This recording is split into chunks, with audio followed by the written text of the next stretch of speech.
Hello my friends and welcome back. Thank you very much for being with me again today.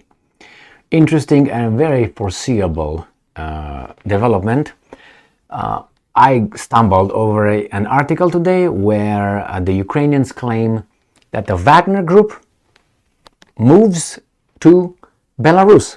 Well, you might say, well, so what's the big development? Well, the big development is, first, it actually happens. Because a lot of people had doubts it happens, it will happen.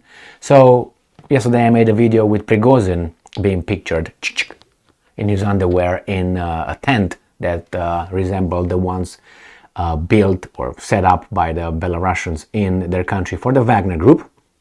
And today I found this article here. Large convoy of Wagner private military company fighters arrives in Belarus. So I said, okay, well, but yesterday I read another article and I said, what's up with this one? What's going on here? The Russians really need those fighters? So this article is from today, July 15th, 2023. And let me show you the article I saw yesterday. And this is the one. It's from July 14th, 2023. This is the title. Russia withdraws almost all its troops from Belarus. So yesterday, this was the news. Russia withdraw almost all its troops from Belarus, and I was like, oh man, maybe the Russians are really having a hard time defending, the counterattack, the Ukrainian counterattack. But then I got this one today. They say, well, large convoy of Wagner PMC fighters arrives in Belarus. So what happened? That's it. So, so they get their troops now in. Those Wagner troops will be controlled by the Russian government. So they're not going to be over there like on their own, guaranteed. So they got their troops and redeployed them wherever they need them, but they didn't have many. I think they have about 7,000, but I don't know if they took them all or not. They say almost all. And then the Wagner will replace them. Will be over there just like a scare little thing, like a boogeyman in the northern border of Ukraine. And Ukrainians will have to keep their troops over there in case of an invasion from the north. So that's the whole thing. Let's see what how many troops maybe these guys are telling us. Well, it says large convoy. Before we start here, what you would consider a large convoy? For me, a large convoy would be about 80 vehicles, 50 vehicles, 80 vehicles and up. All right, let's see, maybe. And I don't know what these guys are going to give us. On the morning of July 15th, Belarusian activists reported that a large convoy of cars and trucks with a license plate of the so-called DPR-LPR with the Wagner PMC fighters inside arrived in Belarus. And I'm quoting, the set of factors indicates that this is a convoy of the Wagner Military Command Center that entered Belarus from the Russian Federation in the Krychau area at night. Then they proceeded through Rahachov towards Babruisk and then to Osipovich.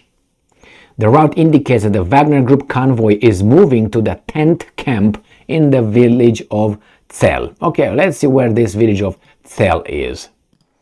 All right, there it is. Don't worry, I will get it closer. So here is Belarus, here is Ukraine, this is Polska, Poland, and so on. So we're going to go here. So this is the border with Ukraine right here.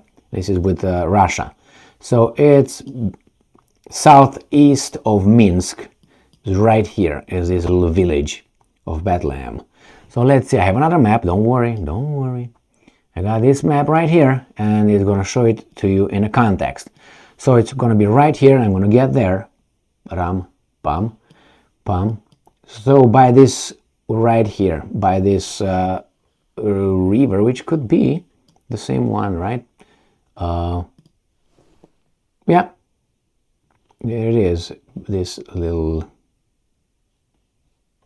over here. So here it is, and on this map they are probably here somewhere in this area.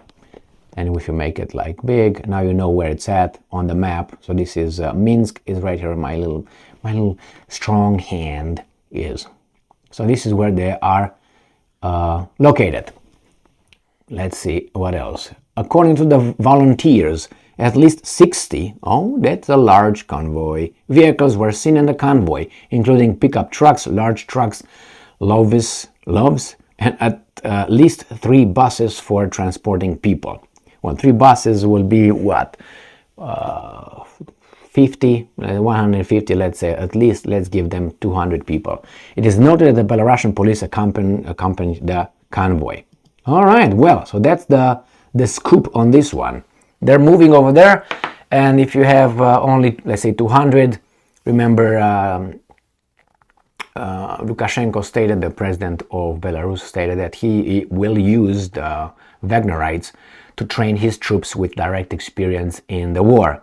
And that's supposedly why Lukashenko wanted them over there, and he's a friend, old friend of Prigozhin, the chief still, by the name anyway, of Wagner Group.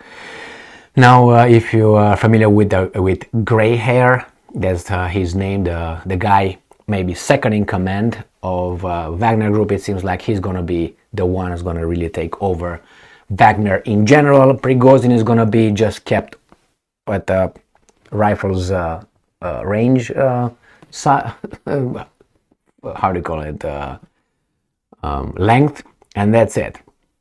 So Russian military out, some of them, Wagnerites in. Ukrainians stay put and wait. So who won? I don't know, I would say the Russians, because they are able to bring more troops over there, and the Ukrainians will still have to be deployed at the their northern border, the south of Belarusian border. So thank you very much for being with me again today. Stay strong, stay smart, look for the truth, and be just.